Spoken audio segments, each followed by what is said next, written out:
கர்த்தருடைய வார்த்தைக்கு நேராக நம்முடைய கவனத்தை நாம் திருப்புவோம். வெளிப்படுத்தின விசேஷம் 1வது அதிகாரம் 6வது வசனம்.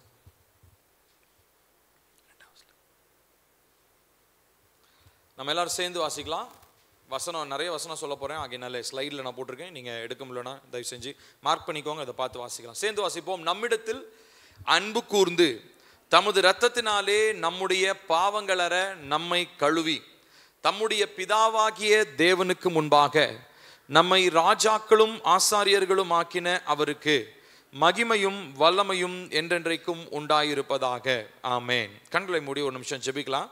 ஆவியானவரே, இந்த வார்த்தைகளுக்காக ஸ்தோத்திரம். இந்த வார்த்தைகளை நீங்க சொன்னீங்க. இந்த வார்த்தையினுடைய ஆழங்களை அறிந்து கொள்ளும்படி எங்களுடைய மனக்கண்களை திறந்தருளுங்க. ஆவியானவர் எங்களோடு கூட இப்பொழுது பேசுங்க. உங்க வார்த்தை எங்களுக்குள்ளாக இருந்து கிரியை செய்யட்டும். நாங்கள் இந்த நாளிலே கேட்க போகிற இந்த வார்த்தை எங்களுடைய வாழ்க்கையில் ஒரு மாற்றத்தை ஏற்படுத்தட்டும். நல்ல விதையாக விதைக்கப்பட்டு நீர் விரும்புகிற அந்த கனியை கொடுக்கிறவர்களாய், அந்த மாற்றத்தை வெளிப்படுத்துகிறவர்களாய் எங்களை இந்த நாட்களிலே உருவாக்குங்க, பரிசுத்தப்படுத்துங்க, எங்களோடு பேசுங்க. இந்த நாளிலே கர்த்தருடைய வார்த்தையை கேட்க முடியாதபடி எழும்புகிற எல்லா விதமான எதிர்மறையான யோசனைகளை, சிந்தனைகளை இயேசுவின் நாமத்தினாலே நான் சிறைப்பிடித்து மூளை பகுதிகளை விட்டு உம்முடைய பிள்ளைகளுடைய சிந்தைகளை விட்டு வெளியேறும்படி நான் கட்டளையிடுகிறேன். உணர்வுள்ள இருதயத்தோடு தெளிவான சிந்தை உள்ளவர்களாய் உற்சாகத்தோடு இந்த வார்த்தைகளை கேட்க நீங்க உதவி செய்யுங்க, கிரியை செய்யுங்க. ஆவியானவரே பேசுங்க. இயேசுவின் நாமத்தில் கேட்கிறோம் நல்ல பிதாவே, ஆமென். முன்னாடி ஸ்லைட் போங்கப்பா. இன்னைக்கு இந்த செய்தியினுடைய தலைப்பு ராஜ்யத்தினுடைய ஆசாரியர்கள், a kingdom of priests, ராஜ்யத்தினுடைய ஆசாரியர்கள். இன்றையிலிருந்து நான் தொடர்ச்சியாக ஒரு 5-6 வாரங்களுக்கு ஒரு சில காரியங்களை, ஜெபத்தினுடைய முக்கியத்துவம், ஆசாரியத்துவம், இதை குறித்து நான் பேச போகிறேன். ஸோ அதனால் நான் இப்போ செகண்ட் சர்வீஸில் பேசுகிறது நான் திரும்ப அடுத்த வாரத்தில் இதனுடைய தொடர்ச்சியை ஃபர்ஸ்ட் சர்வீஸில் பேசுவேன். ஸோ அதனால் நீங்கள் இன்னைக்கு கேட்டிங்கன்னா திரும்ப அடுத்த வாரத்தினுடைய ஃபர்ஸ்ட் சர்வீஸ் மெசேஜை தயவு செஞ்சு கேளுங்க, சரிங்களா? ஸோ ஆகையினாலே இன்னும் ஒரு 5-6 வாரங்களுக்கு அதை நான் தொடர்ச்சியாக பேச போகிறேன். ஆகையினாலே நீங்கள் அந்த தொடர்ச்சி உங்களுக்கு இருந்தால் தான் புரியும். என்னென்று சொன்னால், நம்ம தியானிக்க போகிறதான இந்த காரியங்கள், கர்த்தர் நம்மோடு கூட பேசும்படியாக கொடுத்துருக்கிறதான இந்த காரியம் ஒரு ஆழமான ஒரு காரியம். இதில் தெளிவுள்ளவங்களா கொஞ்சம் கவனமாக கேர்ஃபுல்லாக இருந்து இந்த வசனங்களை கவனிக்கிறவங்களுக்கு மாத்திரம்தான் அது புரியும். மற்றவங்களுக்கு சுத்தமாக புரியவே புரியாது. ஆகையினாலே நீங்கள் முழு கவனத்தோடு இந்த வசனத்தை நீங்கள் இந்த கேட்கும்படி, இந்த செய்தியை கேட்கும்படி உங்களை நான் அன்பாய், தாழ்மையாய், பட்சமாய் நான் கேட்டுக்கிறேன். தூக்கம் ஏதாவது வந்தால் தயவு செஞ்சு போய் முகத்தை கழுவிட்டு வாங்க. தூங்கிறதுக்காக நம்ம வரல, கொஞ்ச நேரம் தான் நான் பேச போகிறேன். தெளிவான கர்த்தருடைய வார்த்தையை நம்ம கேட்க போகிறோம். ராஜ்யத்தினுடைய ஆசாரியர்கள். திரும்ப அந்த வசனத்தை வாசிப்போம். வெளிப்படுத்தின விசேஷம் 1:6 வாசிப்போம். நம்மிடத்தில் அன்பு கூர்ந்து தமது இரத்தத்தினாலே நம்முடைய பாவங்களற நம்மை கழுவி தம்முடைய பிதாவாகிய தேவனுக்கு முன்பாக நம்மை ராஜாக்களும் ஆசாரியர்களும் ஆக்கின அவருக்கு மகிமையும் என்றென்றைக்கும் உண்டாயிருப்பதாக, மகிமையும் வல்லமையும் என்றென்றைக்கும் உண்டாயிருப்பதாக. இந்த நாட்களிலே 2 காரியங்களை குறித்து நம்ம பார்க்க போறோம். ராஜாக்களும் ஆசாரியர்களும் என்று சொல்லி 2 காரியங்களை நாம் பார்க்கிறோம். அது நமக்கு ஒரு கொடுக்கப்பட்ட ஒரு டைட்டில். விசுவாசி அப்படின்ற மாதிரி நமக்கு ஒரு தலைப்பு கொடுக்கப்பட்டிருக்கிறது, நமக்கு ஒரு டெசிக்னேஷன் கொடுக்கப்பட்டிருக்கிறது. அது என்னதுங்க? நம்மை ராஜாவாக பார்க்கிறார், நம்மை ஆசாரியனாக தேவன் பார்க்கிறார், நம்மை அப்படிதான் மாற்றி இருக்கிறார். ஆனா இந்த ராஜரீகத்தை புரிஞ்சுக்கிறதுனாலும் ஆசாரியத்துவத்தை நீங்க புரிஞ்சுக்கிறதுனாலும் அதற்கு அடிப்படையா இருக்கிற ஒரு காரியத்தை நாம் புரிந்து கொள்ள வேண்டியது அவசியம். அதுதான் ஜெபம், பிரேயர். ஜெபம் என்பது ராஜாவுக்கும் பொருந்தும், ஆசாரியனுக்கும் பொருந்தும். இன்ஃபேக்ட் ஜெபம் இல்லாம எந்த ராஜா நிலை நின்றதும் இல்லை, ஜெபம் இல்லாமல் எந்த ஆசாரியனும் ஊழியம் செய்யவும் முடியாது, சரிங்களா? இந்த 2 பேருக்கும் பொதுவான ஒரு காரியம் என்னதுங்க? ஜெபம். ஸோ இந்த நாளிலே நான் பேச போகிற செய்தியினுடைய இந்த சாராம்சத்தை கொஞ்சம் புரிஞ்சுக்கோங்க. ஏன்னா அடுத்து வருகிற ஒரு 4-5 வாரங்களுக்கு நான் இதை பற்றி தான் பேச போகிறேன். அதனால ஃபுல்லாக நீங்கள் கவனிக்கணும்.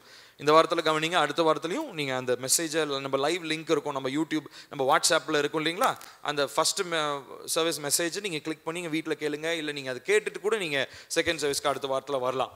ஆனால் நீங்கள் தொடர்ச்சியாக இதை நீங்கள் கேட்கணும். ஒரு சில காரியங்களை நான் பேச போகிறேன். சரி, இப்போ இந்த ஜெபம் அப்படின்றத குறித்து முதலாவது நம்ம பார்க்க போறோம். அப்புறமா இந்த ஜெபம் என்பது ராஜாவினுடைய வாழ்க்கையில எப்படி ஒரு மாற்றத்தை ஏற்படுத்துகிறது, ஆசாரியனுடைய வாழ்க்கையில எப்படி மாற்றத்தை ஏற்படுத்துகிறது, ஒரு சில காரியங்களை நம்ம கவனிக்க போகிறோம். என்ன அப்படின்னா, நம்ம எல்லாருமே ஜெபிக்கிறோம், ஆமா தானே? நீங்க உங்ககிட்ட கேட்டா நீங்க எல்லாருமே ஜெபிக்கிறேன்னு தான் சொல்வீங்க. ஆனா நம்ம ஜெபிக்கிற ஜெபங்களுக்கு பதில் வந்திருக்கிறதா, இல்ல பதில் வந்து கொண்டிருக்கிறதா, இல்ல பதில் வரும்ன்ற நிச்சயம் இருக்கிறதா? முதலாவது அந்த கேள்விக்கு நமக்கு ஒரு பதில் தெரியணும். அடுத்ததா, நம்ம ஜெபிக்கிற ஜெபம் எல்லாவற்றுக்கும் பதில் உண்டு என்கிற நம்பிக்கை நமக்கு இருக்கிறதா? ஒரு ஜெபமும், என்னுடைய ஜெபம் ஒரு விண்ணப்பமும் என்ன பண்ண போறது, வீணாக போக போறது இல்லை. ஸோ நம்ம இந்த 4-5 வாரங்களாக நாம் கற்றுக்கொள்ள போகக்கூடிய காரியம் என்னன்னா, எப்படி ஜெபிக்க போறோம், அது ரொம்ப முக்கியமா பதில் கிடைக்கிற விதமாக நம்ம எப்படி ஜெபிக்க போகிறோம். சரிங்களா? அதை மையப்படுத்தி இந்த நாளில் உங்களோடு கூட நான் பேச போகிறேன்.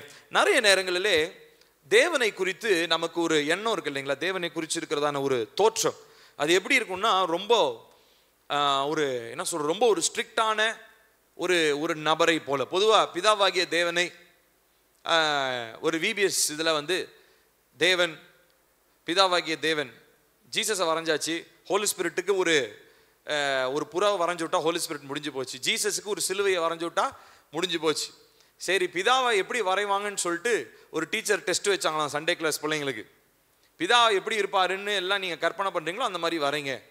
அதில் ஒருத்தன் வரைஞ்சானா ஒரு பெரிய ஒரு சேர், அந்த சேரில் ஒரு வயசான தாத்தா ஒருத்தர் பெரிய தாடி கிடிலாம் வச்சுக்கிட்டு கையில் ஒரு செங்கோல் வச்சுக்கிட்டு அப்படி கண்ணுக்குன்னெல்லாம் அப்படியே பார்வையில் எல்லாத்தையும் பொசுக்கிற மாதிரி அப்படியே பயங்கர அப்படி எரிச்சல் உள்ளவளா அப்படியே கோபத்தோட ஒரு வயசானவர் உட்காந்துருந்தா எப்படி இருக்கும், அந்த மாதிரி அவன் வரைஞ்சி வச்சிருந்தான். ஸோ அவனை பொறுத்த வரைக்கும், அந்த சின்ன குழந்தைய பொறுத்த வரைக்கும், பிதாவன்றவர் யாருங்க? கோபம் உள்ள ஒரு வயசான தாத்தா, நடக்க முடியாமல் ஏதோ குச்சை வச்சுட்டு உட்காந்துக்கிட்டு இருக்கிறாரு. அவர் சொல்றதெல்லாம் பரிசுத்த ஆவியானவர் இந்த பூமியில் என்ன பண்ணிக்கிட்டு இருக்கிறாரு, நிறைவேற்றிட்டு இருக்கிறாருன்னு சொல்லி நம்மள நிறைய பேருமே அப்படிதான் நினைச்சுக்கிட்டு இருந்திருப்போம். ஆனா அந்த இமேஜ் வந்து, அந்த தோற்றம்ன்றது பிதாவாகிய தேவன் அப்படி கிடையாது. அவர் யாரு அப்படின்றத பத்தி நம்ம புரிந்து கொள்ள வேண்டியது ரொம்ப ரொம்ப அவசியம். நிறைய நேரங்களில் அவர் நம்மை சிட்சிக்கிற தேவனா இருக்கிறார். அவர் சிட்சிக்கிறனால எப்பயுமே நம்ம மேல ஸ்ட்ரிக்டா இருக்கிற தேவன் அப்படின்னு நம்மளால என்ன பண்ண முடியாது, சொல்ல முடியாது. பொதுவாகவே பிதா அப்படின்னாலே அவருடைய தன்மை, அவருடைய முதல் நேச்சர் என்ன தெரியுங்களா? அவர் அன்புள்ள தேவன். சொல்லுங்க, அன்புள்ள தேவன். அதனால தான் நான் போன வாரத்தில் கூட பிள்ளைங்களுக்கு நான் திருத்துவத்தை பற்றி நான் எக்ஸ்பிளைன் பண்ணேன். சின்ன பிள்ளைங்களுக்கு அவங்களுக்கு வந்து நம்ம கடைசி ஆசீர்வாதத்தில் சொல்கிறோம் இல்லைங்களா, கர்த்தராகிய இயேசு கிறிஸ்துவினுடைய கிருபை, பிதாவாகிய தேவனுடைய அன்பு, பரிசுத்த ஆவியானவருடைய ஐக்கியம், காவலும் ஐக்கியமும். ஸோ இந்த மூணுலையுமே இந்த ஆசீர்வாதம்ன்றது நம்ம ஏதோ சாதாரணமாக 2 கொரிந்தியர் 13:14 அது வருது. அதுதான் நம்ம ஆசீர்வாதமாக ஒவ்வொரு சர்ச்சை முடிவினுடைய நம்ம சொல்கிறோம். ஆனால் இதில் இருக்கிற தன்மையை நீங்கள் கொஞ்சம் ஆராய்ந்து பார்க்கணும். பிதாவினுடைய சுபாவம் என்னங்க? அவர் அன்புள்ள தேவன் என்று சொல்லி அங்கே நம்ம பார்க்குறோம். அதுக்கு உதாரணமாக ஏசப்பா ஒரு வசனம் சொல்கிறார். அடுத்த ஸ்லைட் போங்க. லூக்கா 15:20 பாருங்க. ஏசப்பா ஒரு வசனம் சொல்கிறாரு. நீங்கள் எடுக்க வேண்டாம், டக்குன்னு இந்த ஸ்லைடை பாருங்க, நிறைய வசனம் நான் சொல்ல போகிறேன், வாசிக்கலாம். எழுந்து புறப்பட்டு, அந்த கெட்ட குமாரன் அவன் யோசிக்கிறான், எழுந்து புறப்பட்டு தன் தகப்பனிடத்தில் வந்தான். அவன் தூரத்தில் வரும்போதே அவனுடைய தகப்பன் அவனை கண்டு மனதுருகி ஓடி அவன் கழுத்தை கட்டி கொண்டு அவனை முத்தம் செய்தான்.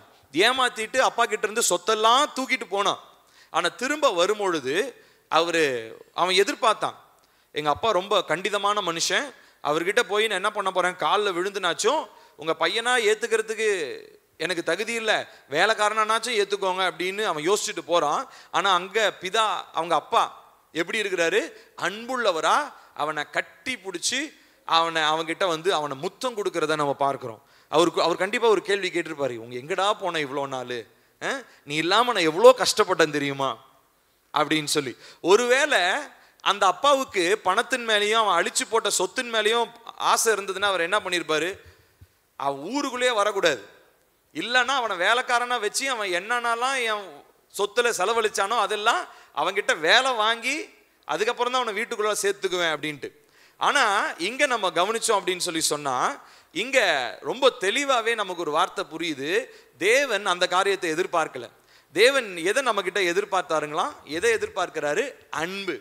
அன்புள்ளவங்களா இவங்க திரும்ப வரணுன்ற ஒரே ஒரு காரியத்தை மாத்திரம் தான் தேவன் எதிர்பார்க்கிறத நம்ம பார்க்கிறோம். அதே போல யாக்கோபு 1:5 நம்ம வாசிக்கிறோம். யாக்கோபு இல்ல அந்த வசனம் இல்லை.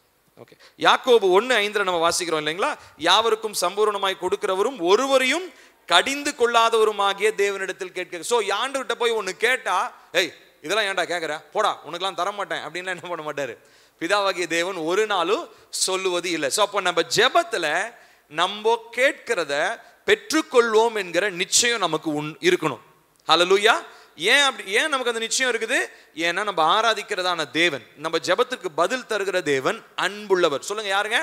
அன்புள்ள தேவன். அடுத்து ஒரு சில வசனங்களை வாசிப்போம். மத்தேயு 7:7-8 வாசிக்கலாம்.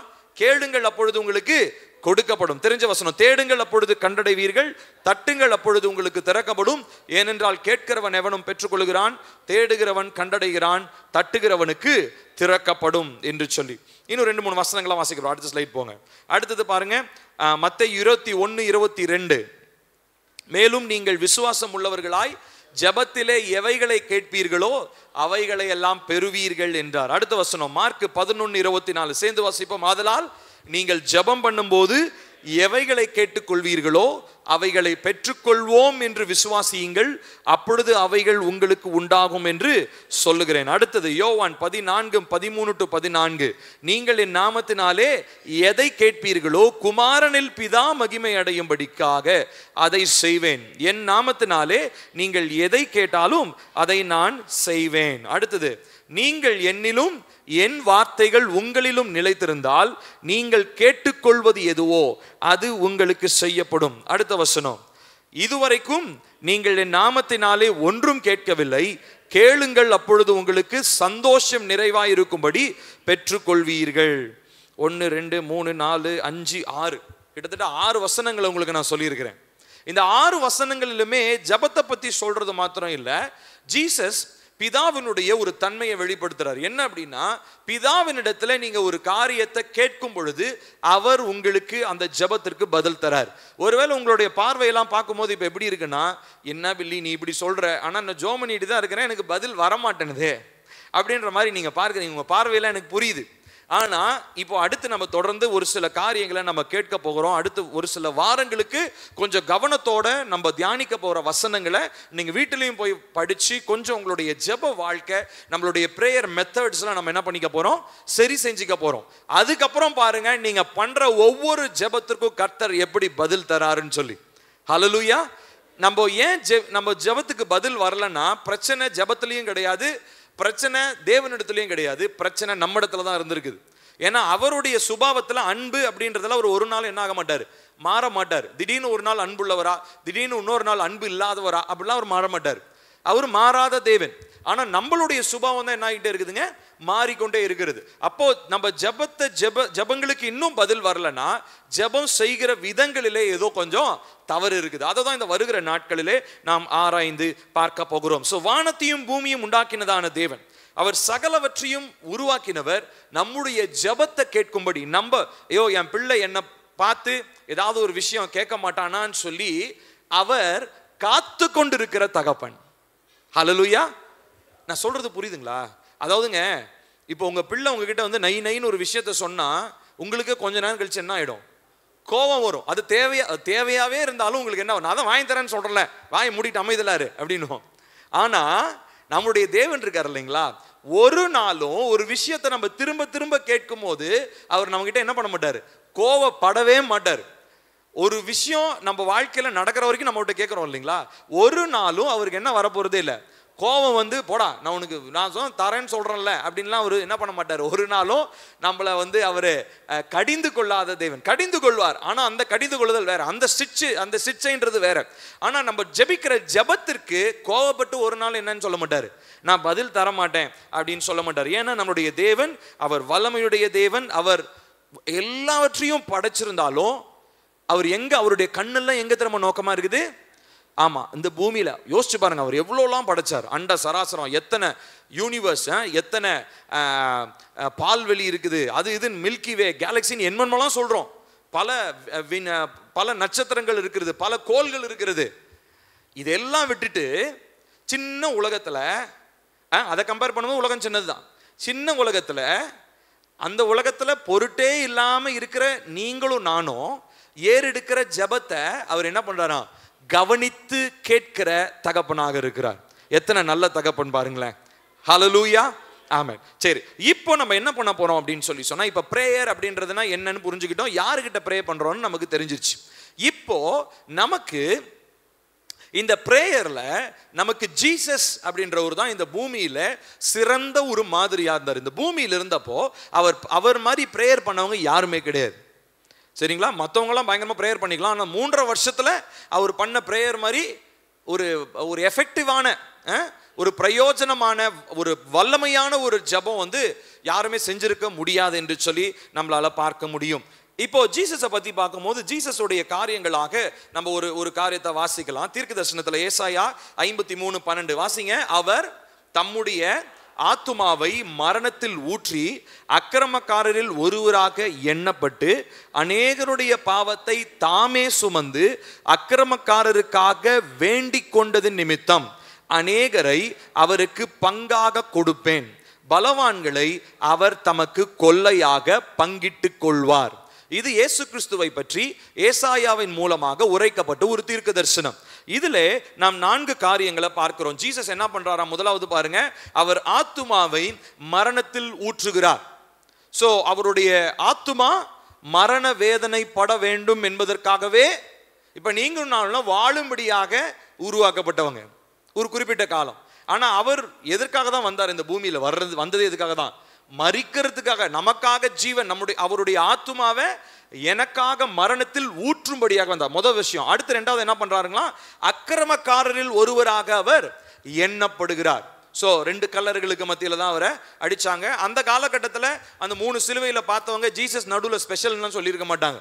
படுபாவி பயலுக என்ன அக்கிரமம் பண்ணி தொலைச்சானு தெரியல, ஊருக்கு வெளிப்புறத்துல வச்சு இவனை என்ன பண்ணியிருக்கிறாங்க? சிலுவையில் அடிச்சிருக்கிறாங்கன்னு அப்படிதான் சொல்லியிருப்பாங்க. ஜீசஸ் நடுவில் இருக்கிற சிலுவை புனிதமானதுன்னு யாரும் கும்பிட்டுலாம் போயிருக்க மாட்டாங்க. அக்கிரமக்காரர்கள் ஒருவராக எண்ணப்பட்டு, 3வது என்ன போட்டிருக்குதுங்க? அநேகருடைய பாவத்தை தாமே சுமந்து, 4வது ரொம்ப முக்கியம், அக்கிரமக்காரருக்காக வேண்டிக் கொண்டது நிமித்தம். இப்ப அக்கிரமக்காரருக்காக வேண்டிக் கொண்டதுன்னா வெறுமலே சிலுவையில் இருந்து கொண்டு அவர் சொன்ன விஷயம் மாத்திரம் கிடையாது. அவர் உயிரோடு இருந்தப்பையும் அவர் சில ஜபங்களை அவர் ஏறெடுத்தார். அது இல்லாம அங்க சிலுவையில் இருந்த ஒரு ஜபம் ஜெபிச்சா இருப்பாங்க. அந்த ஜபம் யாராலையும் செய்ய முடியாது. அவங்கெல்லாம் ஏளனமான வார்த்தைகளை பேசும்போது அவர் சொன்ன ஒரு காரியம், பிதாவே இவர்களுக்கு பாருங்க, நல்லா கவனிக்கணும். அங்கேயும் அதுவும் பிரேயர் தான், அதுவும் ஜபம் தான். ஜீசஸோட பிரேயர் என்ன? இவர்களுக்கு மன்னியும், தாங்கள் செய்கிறது இப்படிதான் செய்யறேன்னு சொல்லி தெரியாம இவங்க இருக்கிறாங்களே. சோ அவர் சிலுவையிலும் அவருடைய ஜபம் என்ன ஆகலங்க? நின்று போகவே இல்லை. அங்கேயும் எக்ஸ்ட்ரீமா இருக்கிறதுல உச்சக்கட்டமா ஒரு மனுஷனால இன்டர்சீட் பண்ண முடியும், மன்றாடி ஜெபிக்க முடியும்னா அதற்கு சிறந்த உதாரணம் ஆண்டவராகிய இயேசு கிறிஸ்து. அவர் ஒருத்தர் தான் இந்த பூமியில உச்சக்கட்ட நிலையில் இருந்தா கூட மனிதனுக்காக மன்றாடி ஜெபிக்கிற ஒரு மனுஷனாக இந்த பூமியில இருந்தார். தெய்வமாக இருந்தாலும் மனுஷனாக அவர் அந்த ஜெபத்தை ஏறெடுத்தார். அப்போ நம்மளுடைய பிரேயர் லைஃபுக்கு நம்ம மாதிரியா நம்ம யாரை வைத்துக் கொள்ள வேண்டுங்க? இயேசு கிறிஸ்துவை வைத்துக் கொள்ள வேண்டும். அடுத்த ஒரு வசனத்தை நம்ம வாசிப்போம். எபிரேயர் 7:24-25 சேர்ந்து வாசிக்கலாம். இவரோ என்றென்றைக்கும் நிலைத்திருக்கிறபடியினாலே மாறி போகாத ஆசாரியத்துவம் உள்ளவராய் இருக்கிறார். மேலும் தமது மூலமாய் தேவனிடத்தில் சேருகிறவர்களுக்காக வேண்டுதல் செய்யும்படி அவர் எப்பொழுதும் உயிரோடு இருக்கிறவராகையால் அவர்களை முற்றும் முடிய ரட்சிக்க வல்லமையுடையவராக இருக்கிறார். இன்னொரு முறை எல்லாரும் சேர்ந்து நிறுத்தி நிதானமா இயேசு கிறிஸ்துவ பத்தி சொல்லப்பட்டிருக்குது. நிதானமா வாசிக்கலாமா? இவரோ என்றென்றைக்கும் நிலைத்திருக்கிறபடியினாலே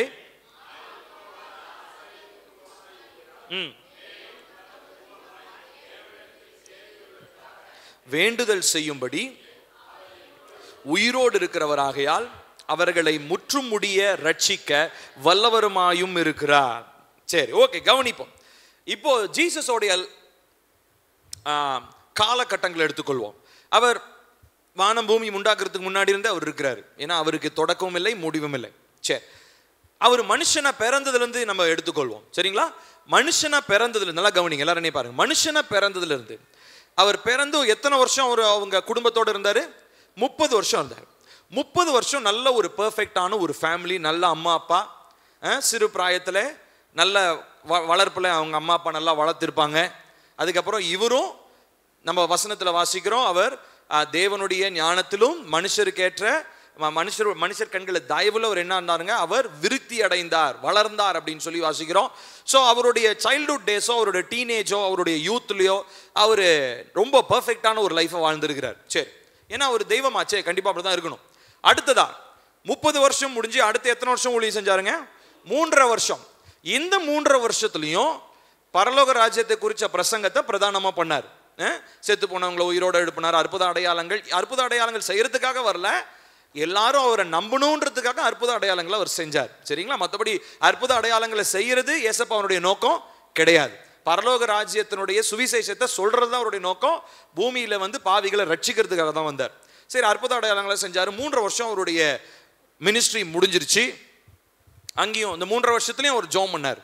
அடுத்ததா மரித்து உயிரோடு எழுந்ததுக்கு அப்புறம் எங்க போயிட்டாரு? பரலோகத்திற்கு சென்றுட்டார். இப்ப பரலோகத்துக்கு அவர் எடுத்துக்கொள்ளப்பட்டு இப்ப எத்தனை வருஷம் ஆகுது? தோராயமா 2020 வருஷத்துக்கு மேல ஆயிடுச்சு. நல்லா கவனிக்கணும். 30 வருஷம் பெர்ஃபெக்டான ஃபேமிலி. எல்லாரும் நீ பாருங்க, 30 வருஷம் பெர்ஃபெக்டான ஃபேமிலி, 3.5 வருஷம் வல்லமையான ஊழியம். ஆனா 2000 வருஷமா அவர் என்ன தெரியுமா பண்ணிட்டு இருக்கிறாரு? உங்களுக்காக எனக்காக பரிந்து பேசி கொண்டிருக்கிறார். காலத்தை கொஞ்சம் யோசிச்சு பாருங்க. 30 வருஷம், 3.5 வருஷம், 2000 வருஷம். ரேஷியோவே பார்த்தீங்கன்னா வேற லெவலில் இருக்கு. 30 3.5 நீங்க 2000தோட கம்பேர் பண்ண முடியாது. இப்போ 2000 வருஷம் அழுவும் கிறிஸ்து செய்கிற ஒரு ஊழியம் என்ன பாருங்க. தமது மூலமாய் தேவனிடத்தில் சேர்கிறவர்களுக்காக வேண்டுதல் செய்யும்படி அவர் எப்பொழுதும் உயிரோடு இருக்கிறவராகையால் அவர்களை முற்றும் முடிய ரட்சிக்க வல்லவருமாயும் இருக்கிறார்.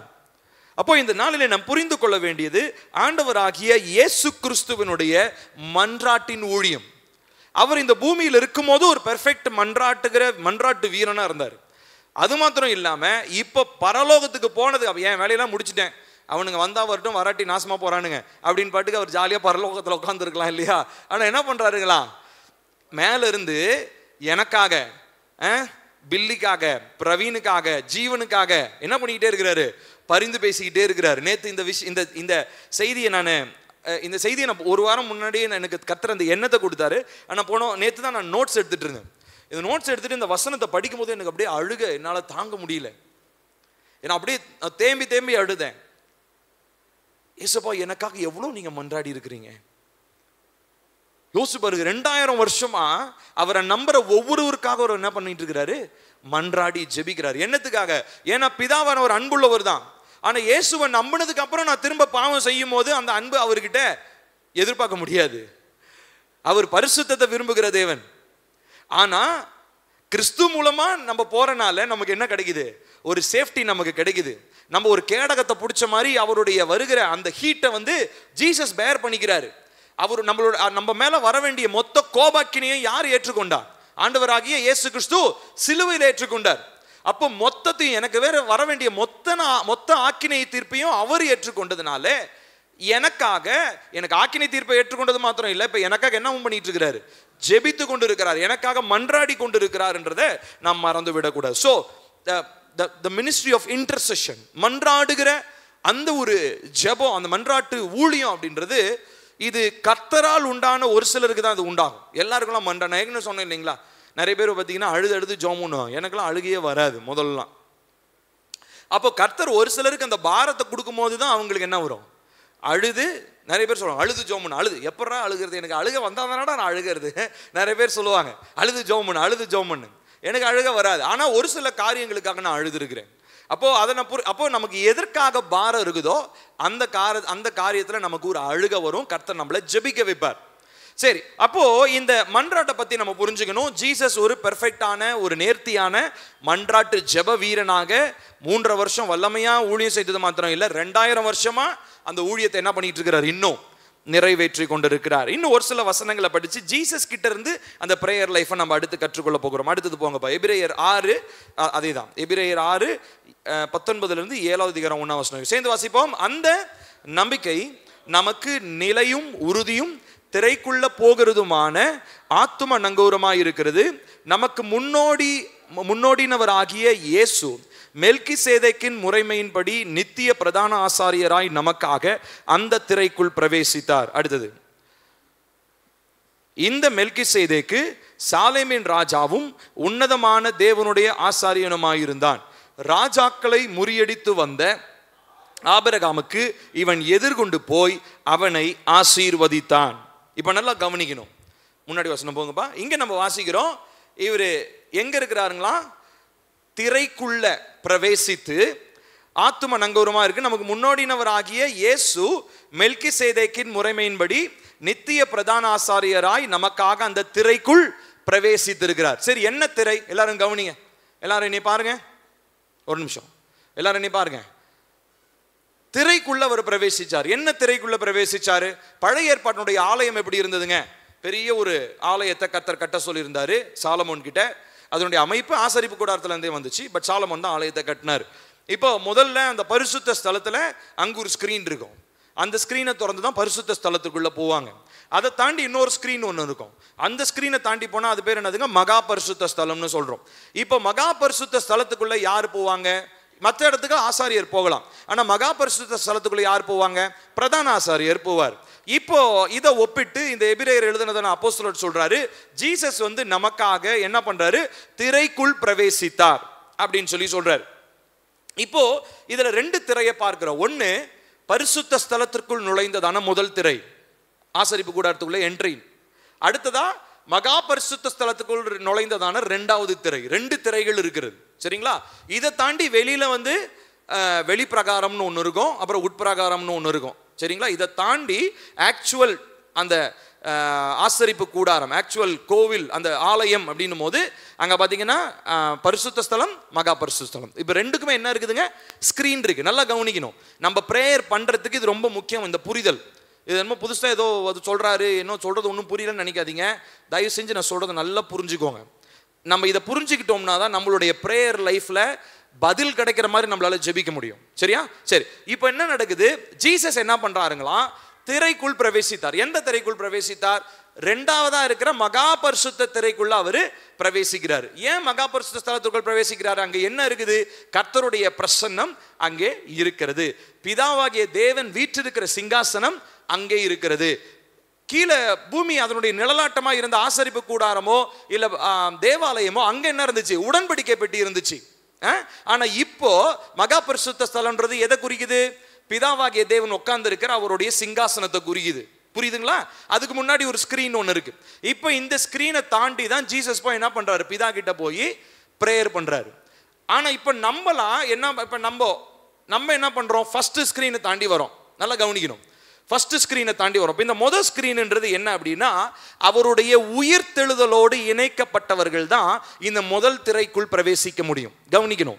ரெண்டு திரைக்குள்ளாகவும் பிரவேசிக்கிறதுக்கு நமக்கு அதிகாரம் இருக்கு, சரியா? ரெண்டு திரைக்குள்ளையும் நம்மளால பிரவேசிக்கிறதுக்கு அதிகாரம் இருக்கு. ஆனா முதல் திரைக்குள் பிரவேசிக்கணும்னா முதலாவது இயேசு கிறிஸ்துவினுடைய உயிர்த்தெழுதலை நம்ம என்ன பண்ணணும்? நம்புகிற மனிதர்களாக இருக்கணும். ஏசப்பா உயிர்த்தெழுந்தார் நம்புறீங்களா? எல்லாரும் நம்புறீங்களா இல்லையா? அப்போ உங்களுக்கு எதுக்கு ஆக்சஸ் கிடைக்குது? முதல் திரை, பரிசுத்த ஸ்தலத்திற்குள் நுழைவதற்கான அதிகாரம் உங்களுக்கு உண்டாகுது.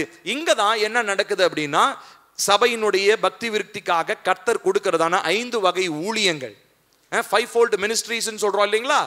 அப்போஸ்தலர், மேய்ப்பர், சுவிசேஷகர், தீர்க்கதரிசி, போதகர், இவங்க எல்லாமே இந்த இடத்துல தான் இருந்து சபையினுடைய பக்தி விருத்திக்காக பரிசுத்தத்துக்கு நேராக இந்த சபையை வளர்த்துகிற மனிதர்கள், சரிங்களா? எங்க இது? பரிசுத்த ஸ்தலம். அடுத்ததா இப்ப இந்த மகா பரிசுத்த ரெண்டாவது ஸ்கிரீன் இருக்கு, ரெண்டாவது வெயில் இருக்கு. இதற்குள்ள போகணும்னா அதற்கு தேவை என்ன அப்படின்னு சொன்னா, அவருடைய உயிர்த்தெழுதலை தாண்டி அவர் பிதாவோடு கூட வீற்றிருக்கிறார் என்ற ஒரு நம்பிக்கை உடையவங்களால ரெண்டாவது திரைக்குள்ள என்ன பண்ண முடியும்? நான் சொல்றது புரியுதா? இப்ப நீங்க முதல் திரைக்குள்ள போனோம்னா ஜீசஸ் உயிரோடு எழுந்துட்டாருன்னு நீங்க என்ன பண்ணணும்? நம்பணும். ரெண்டாவது திரைக்குள்ள போகணும்னா நீங்க என்ன நம்பணும்? அவர் உயிர்த்தெழுந்து பரத்திற்கு போய் எங்க வீற்றிருக்கிறார்? இப்போ பிதாவினுடைய வலது பார்சத்திலே, அதாவது அந்த மகா பரிசுத்த ஸ்தலத்திலே வீற்றிருக்கிறார் அப்படின்னு நீங்க நம்புனீங்கன்னா தான் உங்களால எங்க போக முடியும்? ரெண்டாவது ஸ்கிரீன், அதாவது ரெண்டாவது ஸ்கிரீன் மகா பரிசுத்த ஸ்தலத்துக்குள்ளாக உங்களால நுழைய முடியும். ஹல்லேலூயா. இப்படி நுழைஞ்சவங்க மாத்திரம் தான் எபேசியர் 2:6 நம்ம வாசிக்கணும். அந்த வசனத்தை நான் போடல. எபேசியர் 2:6 நம்ம வாசிக்கிறோம், உன்னதங்களிலே கிறிஸ்து உடனே கூட நம்மள என்ன பண்ண வச்சிருக்கிறாரு? உட்கார வைத்திருக்கிறார். புரியுதா? சோ நம்ம எந்த நிலையில இருந்தோம்?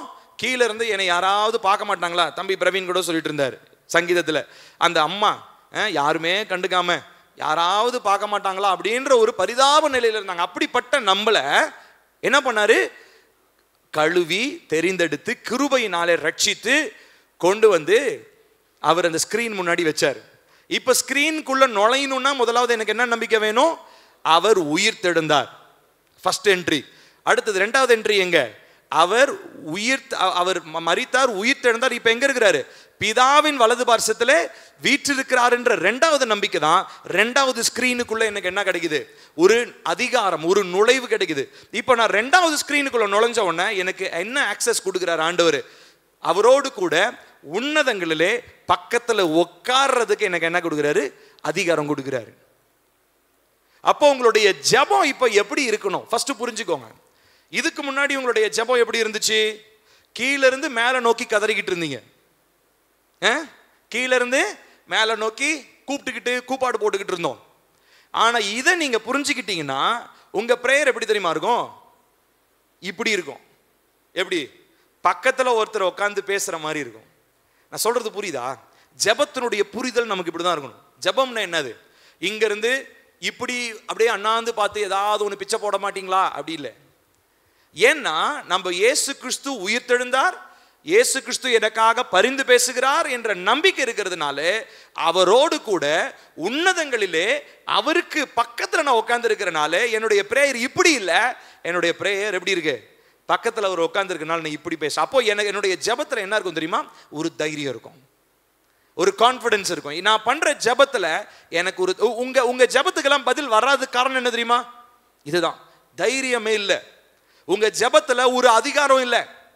உங்களுடைய ஜெபத்துல ஒரு குறைவு இருக்குது. என்ன குறைவு தெரியுமா? அதிகார குறைவு. ஏன்னா உங்களுடைய வாயில இருக்கிறதான வார்த்தைக்கு வல்லமை இருக்குது. உங்களை கர்த்தர் எப்படி மாத்தி இருக்கிறாரு? அதனாலதான் ஃபர்ஸ்ட் வசனத்தை வாசிச்சோம். வெளிப்படுத்தின விசேஷம் 1:8 நம்மள ராஜாக்களும் ஆசாரியர்களுமாய் மாற்றி இருக்கிறார். சோ நம்முடைய ஜெபம் எப்படி இருக்கணுங்க? அதிகார தோரணையில் இருக்கணும். அப்ப நம்ம ஜீசஸை நம்ம கண்ட்ரோல் பண்ண முடியாது, ஜீசஸை நம்ம இது பண்ண முடியாது. ஆனா எனக்கு கீழே இருக்கிறதான அதிகாரங்கள், வல்லமைகள், துரைத்தனங்களுக்கு மேலாக எனக்கு ஒரு அதிகாரத்தை கர்த்தர் என்ன பண்ணியிருக்கிறார்? கொடுத்திருக்கிறார். சோ அப்ப முதல் விஷயம் நம்ம ஜெபத்துல கற்றுக்கொள்ளுகிற ஒரு விஷயம் என்ன அப்படின்னா, ஜெபத்துல நம்ம எப்பயுமே தெளிவா புரிந்து கொள்ள வேண்டிய விஷயம் என்ன அப்படின்னா, நம்ம கிறிஸ்துவோடு கூட அமர்ந்து ஜெபிக்கிறவர்களாக இருக்கிறோம். கிறிஸ்துவை நோக்கி ஜெபிக்கிறவர்கள் அல்ல, கிறிஸ்துவோடு கூட அமர்ந்து ஜெபிக்கிற. ரெண்டுக்கு வித்தியாசம் இருக்கு. ஆமா தானே? எங்க நான் சொல்றது புரியுதா இல்லையா? உங்க பிரேயர்ல இந்த புரிதல் தான் ஒரு மாற்றத்தை கொடுக்கும் உங்க ஜெப வாழ்க்கையில. நீங்க ஏசப்பாவை நோக்கி ஜெபிக்கிறது வேற, ஏசப்பா கூட உட்கார்ந்து ஜெபிக்கிறது வேற. நான் சொல்றது புரியுதா? அப்ப இனிமே உங்களுடைய ஜெபத்துல எப்படிப்பட்ட ஒரு மனநிலை எப்படிப்பட்ட ஆட்டிடியூட் இருக்கணும் தெரியுமா? நான் ஜீசஸ் கூட உட்கார்ந்து ஜெபிக்கிறேன். இந்த ஒரு தெளிவை கர்த்தர் எனக்கு கொடுத்ததுக்கு அப்புறம் நான் மேல ரூம்ல தான் போய் ஜெபிக்க ஆரம்பிக்கிறேன். இப்போ என்னுடைய பிரேயர் ரூம் மேல மாத்திக்கிட்டேன். நான் அங்க போய் நான் ஜெபிக்கும் போது அந்த ரூம்குள்ள நான் போகும்போதே ஒரு விஷயம் மனசுக்குள்ளே, ஏசப்பா இந்த ரூம்ல இப்ப என் கூட நீங்க இருக்கிறீங்க. அப்போ அந்த அந்த அந்த அந்த இடத்துக்குள்ள போன உடனே உண்மையாலுமே சொன்ன அந்த ரூம் உண்மையாலுமே ஒரு ஆசீர்வதிக்கப்பட்ட ஒரு ரூம், நல்ல ஒரு ரூம் ஆண்டவர் கொடுத்துருக்கிறாரு. ஜெபத்துக்காகவே தான் கர்த்தர் அந்த ரூமை கொடுத்தாருன்னு நினைக்கிறேன். அப்போ உள்ள போய் நான் ஜெபிக்கும் போதெல்லாம் கர்த்தருடைய பிரசன்னம் அளவில்லாமல் அந்த இடத்துல அப்படியே நிரப்புறது என்னால் பார்க்க முடிஞ்சது. அதுவும் இந்த ஒரு தெளிவு எனக்கு கிடைச்சதுக்கு அப்புறம் அந்த அந்த ஜெப அனுபவம்ன்றது ரொம்பவே மாறிடுச்சு. சரிங்களா? சோ நம்ம இயேசுவை பார்த்து இயேசுவை நோக்கி ஜெபிக்கிறவர்கள் அல்ல, இயேசுவோடு கூட இணைந்து ஜெபிக்கிற மனிதர்களாக கர்த்தர் நம்மை மாற்றி இருக்கிறார். ஹல்லேலூயா. சரி, இப்போ அடுத்ததா நாம் புரிந்து கொள்ள வேண்டிய ஒரு காரியம் என்ன அப்படின்னா, இந்த ரெண்டு காரியத்தை பத்தி சொன்னோம். வெளிப்படுத்தின விசேஷம் 1:8 ராஜாக்களும் ஆசாரியர்களுமாய் நம்மை மாற்றி இருக்கிறார். சரி, இப்ப ராஜாவுடைய வேலை என்ன? ராஜா என்ன பண்ணுவாருங்க சொல்லுங்களேன். ஏங்க சொல்லுங்க, ராஜா என்னங்க பண்ணுவாரு? சிம்மாசனத்தில் உட்கார்றதை விடுங்க, ஆளுகை செய்வார். அவர் நின்றுட்டு கூட அழகு செய்யட்டும், அவர் சிங்காசனம் எல்லாம் பிளாஸ்டிக் சேர் கூட போட்டு உட்காருவார். ஆனால் ராஜானா அவர் என்ன பண்ணணும், அவர் ஆளுகை செய்யணும் ராஜா. அடுத்தது ஆசாரியனுடைய பிரதானமான வேலை என்ன சொல்லுங்க? பலி. பலி கொடுக்கறது, பரிந்து பேசுறது அடுத்தது. ஆனால் ஃபர்ஸ்ட் வந்து என்னதுங்க, பலி கொடுக்கணும். கரெக்டு தானே? மக்கள் சார்பாக அவர் என்ன பண்ணுவார், பலி கொடுப்பார். இதுதான் அவங்களுடைய வேலை. வாசிங்க, அடுத்த ஸ்லைட் போங்கப்பா. எபிரேயர் 5:1 சேர்ந்து வாசிப்போம். அன்றியும் மனுஷரில்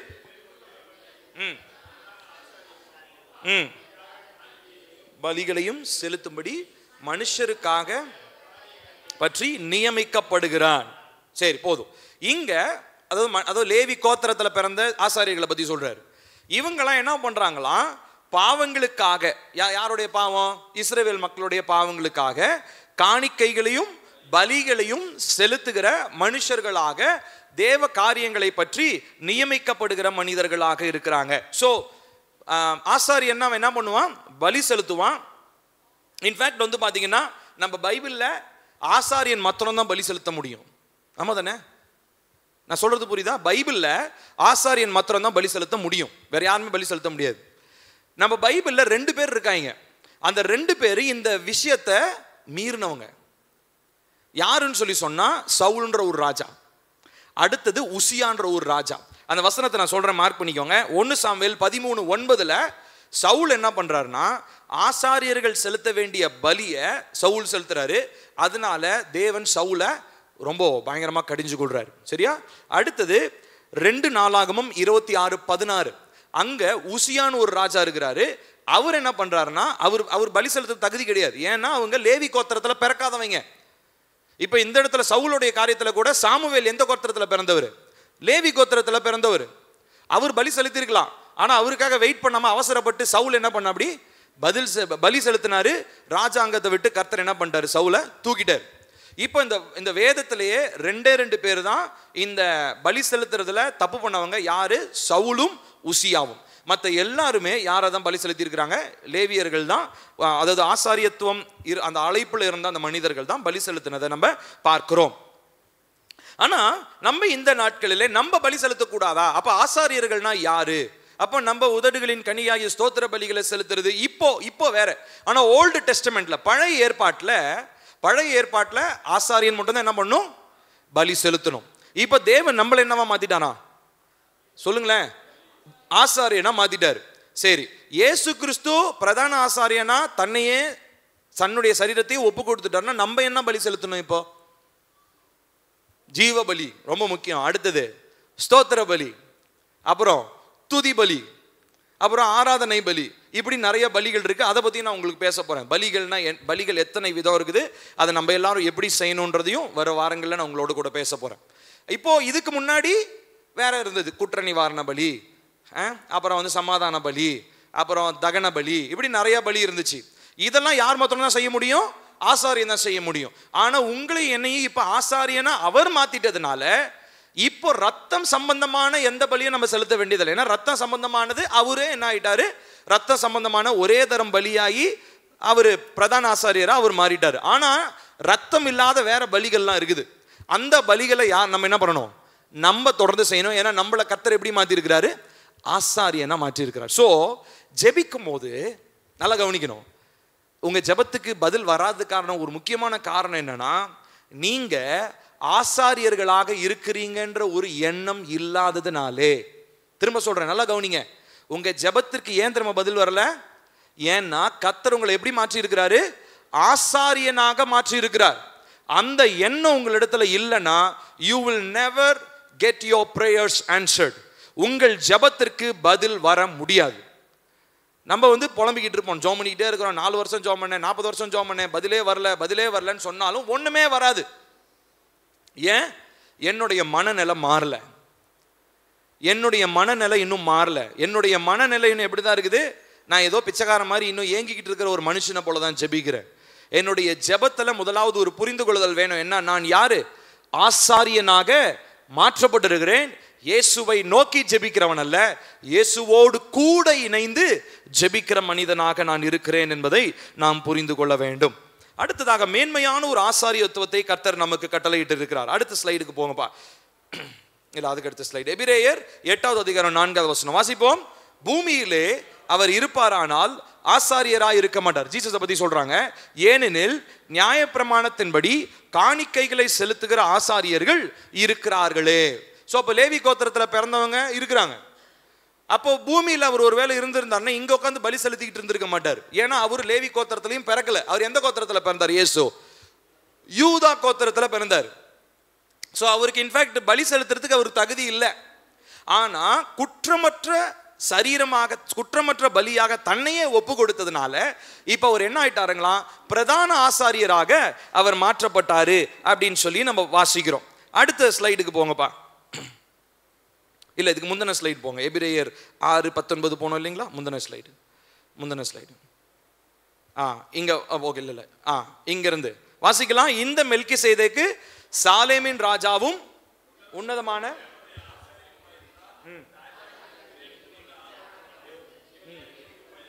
ஆசீர்வதித்தான். அடுத்ததுப்பா, அன்றியும் மனுஷரில் தெரிந்து கொள்ளப்பட்ட எந்த பிரதான ஆசாரியனும் பாவங்களுக்காக காணிக்கைகளையும் பலிகளையும் செலுத்தும்படி மனுஷருக்காக தேவ காரியங்களை பற்றி நியமிக்கப்படுகிறான். போதும்.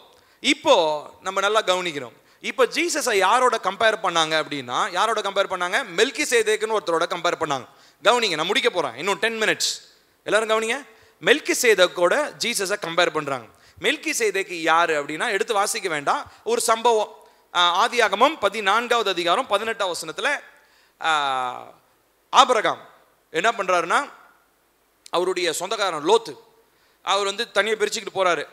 பிரிச்சுட்டு போனோன்னா அங்க பாத்தீங்கன்னா அந்த ராஜாக்கள்லாம் என்ன பண்றாங்க, லோத்தினுடைய ஃபேமிலி எல்லாம் கொள்ளடிச்சுட்டு போயிடுறாங்க, அதாவது கடத்திட்டு போயிடுறாங்க. அப்ப ஆபிரகாமா ஒரு கூட இருந்ததான அவருடைய வேலைக்காரங்களாம் சேர்ந்து போய் சண்டை போட்டு லோத்தையும் அவருடைய குடும்பத்தையும் மீட்டு கூட்டிட்டு வராங்க. கூட்டிட்டு வரும்போது அவங்க எதிர்கொள்ளுகிற மனுஷன் யாருங்க? இந்த மெல்கிசேதேக்கு. மெல்கிசேதேக்கு யாரு? இவருடைய முறைமை என்ன? ஆக்சுவலி இவருடைய தோற்றம்லாம் நீங்க கவனிச்சு பார்த்தீங்கன்னா அது ஒரு பயங்கரமான, அந்த புக் ஆஃப் ஈனாக்னு சொல்லிட்டு ஒரு புக் ஒன்று இருக்குது, அதில் நான் படித்தேன்.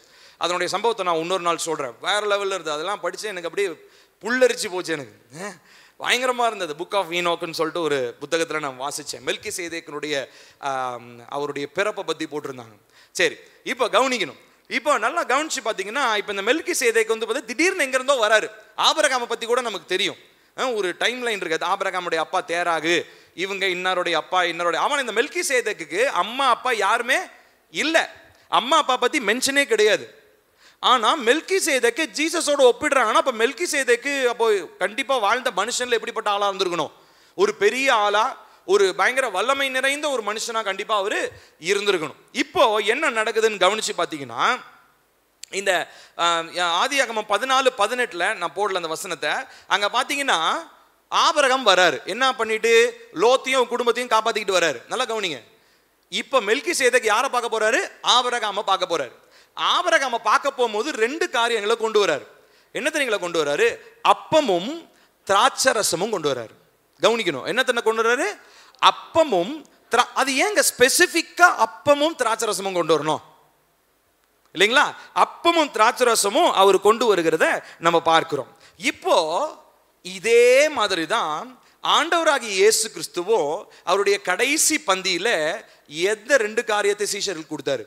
அதே அப்பமும் திராட்சரசத்தையும் கொடுத்தாரு. ஸோ பேசிக்கலா ஜீசஸ் என்ன பண்றாருன்னா, மெல்கிசேதேக்கு அன்னைக்கு ஆரம்பிச்சு வச்ச அந்த பிரதான ஆசாரியனுடைய சாலேமின் ராஜா, அதாவது ராஜாவும் சரி ஆசாரியனையும் சரி, அந்த ஒரு யூனிக்கான ஒரு காம்பினேஷன். அவர் ராஜா ஒரு பக்கம், ஆசாரியன் ஒரு பக்கம் அப்படின்றதான அந்த ஒரு ஆரம்பம் எங்க மெல்கிசேதேக்கு, அதை முடிவடைய வைக்கிறவர் யாரு? ஆண்டவராகிய இயேசு கிறிஸ்து. அப்ப ஒரு அப்பமும் திராட்சரசமும் அங்க கொண்டு வந்ததும், இங்க இவர் அப்பமும் திராட்சரசமும் இங்க சீஷர்களுக்கு கொடுக்கிறதும் எதனுடைய தொடர்பாக இருக்குது தெரியுமா? நான் இதே போல இந்த முறைமையின்படி, மெல்கிசேதேக்கின் முறைமையின்படி ஆசாரியனா மாறுவதற்கு எனக்கு என்ன இருக்குது? தகுதி இருக்கிறது என்பதை ஆண்டவராகிய இயேசு கிறிஸ்து அங்க உறுதிப்படுத்துகிறத நம்ம பார்க்கிறோம். அப்போ அந்த இடத்துல என்ன நடக்குது? ஆபிரகாம் உடனே என்ன பண்றாருங்க? யாருக்கு தசம பாகம் கொடுக்கிறாரு? யாருக்கு தசம பாகம் கொடுக்கிறாரு? மெல்கிசேதேக்கு தசம பாகம் கொடுக்கிறாரு. சரி, நம்ம பொதுவாக காணிக்கை பற்றி தசமபாகம் பற்றிலாம் நான் பேசினதில்லை. ஆனால் என் லைஃப்பில் நான் கற்றுக்கிட்ட ஒரு உண்மையை நான் சொல்லி ஆகணும். இந்த தசமபாகம் அப்படின்றது நிறைய பேர் எப்படி சொல்லுவாங்கன்னா, அதாவது நம்ம பழைய ஏற்பாட்டில் நியாயப்பிரமாண புஸ்தகத்தில் மோசே சொல்லியிருக்கிறாரு தசமபாகம் கொண்டு வந்து கொடுக்கணும், அப்புறம் வந்து தசமபாகங்களை கொண்டு வந்து பண்டக சாலையில் போடு அப்படின்னு சொல்லி நான் உன்னை ஆசீர்வதிப்பேன். இந்த வசனங்கள்லாம் நிறைய பேர் சொல்லுவாங்க. நிறைய பேர் அப்படி சொன்னதுனால நான் ஊழியத்துக்கு வந்துச்சு, நான் எதுக்கு மற்றவங்களுக்கு காணிக்கை கொடுக்கணும், தசமபாகம் காணிக்கை கொடுப்பேன் நான். ஆனால் நான் ஏன் நானே ஒரு ஊழியக்காரன், எனக்கு தசமபாகம் கொடுப்பாங்க, நான் எதுக்கு மற்றவங்களுக்கு தசமபாகம் கொடுக்கணுன்ற எண்ணம் எனக்குள்ளே இருந்துச்சு. அது ஒரு தவறான எண்ணன்றதை கர்த்தர் எனக்கு புரிய வச்சார். அப்போது நான் ஆண்டவர்கிட்ட ஒரு நாள் பேசினேன், ஆண்டவரே தசமபாக காரியத்தை பற்றி ஃபஸ்ட்டு என்கிட்ட பேசுங்க, அது என்ன எனக்கு புரியல, எனக்கு சொல்லித்தாங்கன்னும் போது எனக்கு ஆண்டவர் இந்த வசனத்தை எனக்கு காண்பிச்சார். ஆபிரகாம் மெல்கிசேதேக்குக்கு தசமபாகம் கொடுத்ததை நம்ம பார்க்குறோம். ஆபிரகாமுக்கு யாருமே சொல்லி கொடுத்த மாதிரி இல்லை. யாருமே ஆபிரகாம் சொல்லி கொடுத்தாங்களா? தேவன் வாக்குத்தத்தம் பண்ணது தான் பார்க்குறோம். தசமபாகம் கொடுன்னு யாரோ சொல்லி கொடுத்தாங்களா? இல்லை. ஆனால் அது நியாய பிரமாணத்துக்கு முன்னாடி இருக்கிற காலத்திலிருந்தே தசமபாகம்னு ஒன்று இருந்திருக்கு. அது கொடுக்கிற மனுஷங்க ஆசீர்வதிக்கப்பட்டாங்க. அது ஒன்று மாத்திரம் ஆண்டவர் என் கண்களை புரியும்படி என் மனக்கண்களை திறந்தார். என்னன்னா, தசமபாகம் கொடுக்கும் போது என்ன நடக்குது? ஆசீர்வாதம் உண்டாகுது.